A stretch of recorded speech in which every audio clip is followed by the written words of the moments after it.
I believe the saying goes a little something like this: the more stuff you have, the more space you need to store it. Being an avid Lego and anything wheels collector, my son was wanting to add some more shelves into his bedroom.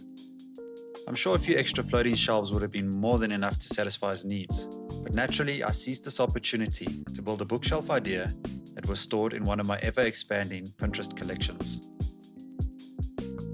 Daniel was keen to get in on the action and get to grips with some of the power tools. I cautiously showed him the ropes, explaining the steps of my craft. I think it's natural for every father to want his sons to follow in his footsteps and share common interests. If my boys want to learn, I'm willing to teach them, but I'm also aware that they are their own unique little men, and while I will help them when they ask, their ship is theirs to steer. Getting pre-machined wood from the hardwood supplier is always an option if you don't have a planer or thicknesser. Personally, I love this part of the process, where you take rough sawn timber and machine it to dimension. This is when you first get a glimpse of the grain patterns and texture that will soon be incorporated into your project. There was loads of wood to get through, and with machining comes dust. I got a bit carried away and was late on the bag change. Nevertheless, it was still a quick and easy job, and then I was back to cutting. I opted here to make one large panel and then cut it into strips. This way I could maximize efficiency and not be left with loads of off-cut strips that take up space in the woodpile. Extra hands during a glue up are always a savior, as I often find myself sweating under the pressure of getting it done in time. At this stage my apprentice had left the building, leaving the heavy lifting to me. He was sure to leave a souvenir in the form of his riding gloves on my machine, this way making sure I did not forget him in his absence.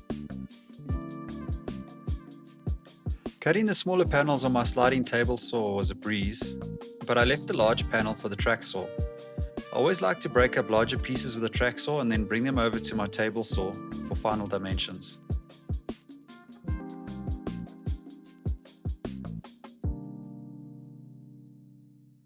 I had purposely left the panels slightly thicker.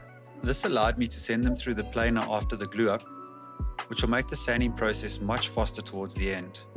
This is another one of the benefits of doing your own machining in-house. I pride myself on creating pieces with little or no screws at all. This piece is no exception.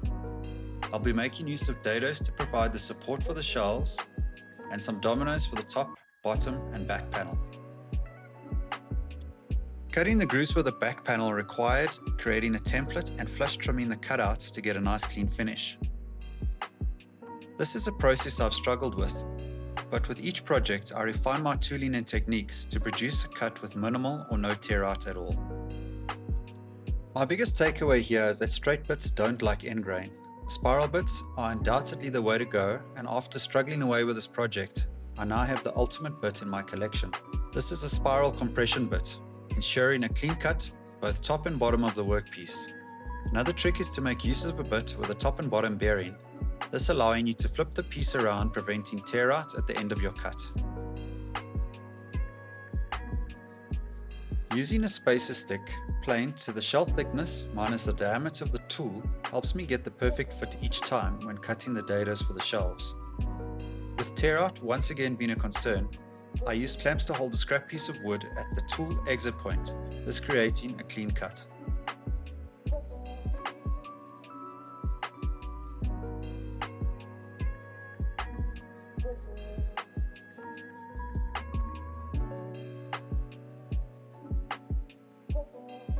As promised, dominoes at the top and base as well as the back panel.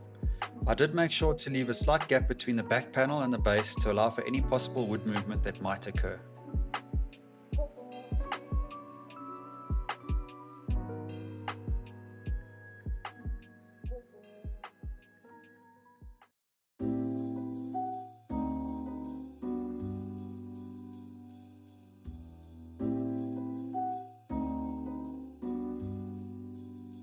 With the joinery now done and complete, it's finally time to test to see if everything fits into place.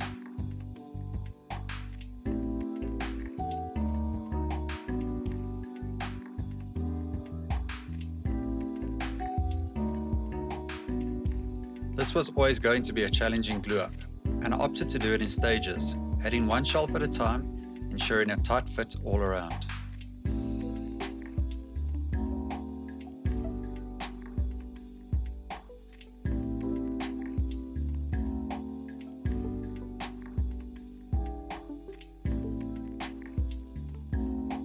And there it is, a final round over to soften the edges before applying some Rubio monocoat.